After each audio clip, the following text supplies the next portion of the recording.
Good day everyone, welcome to my channel. So in this video guys, I will talk about what are the uses of Gantt chart. Before we start, I would like to say thank you so much to all my viewers, silent viewers, and supporters in my channel. Thank you for watching my videos. If you are new with my channel and then you like this video, please hit the like button. Don't forget to share and please support my channel guys by clicking the subscribe button. So let's begin. Uses of a Gantt chart.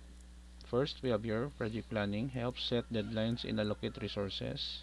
Second, task scheduling ensures tasks are completed in sequence. Third, progress monitoring tracks whether tasks are on schedule. Fourth, resource management assigns responsibilities efficiently.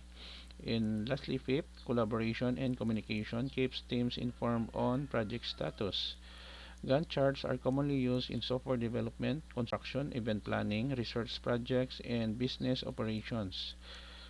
Tools like Microsoft Project, Trello, Asana, and ClickUp help create and manage Gantt charts digitally. Okay guys, so this is the end of my report on what are the uses of Gantt chart, a very important tool in project management and other projects. Thank you so much for listening and watching. Please like, share, and don't forget to subscribe if you are new with my channel. See you in the next video tutorial guys. This is your friend Jake saying bye bye for now.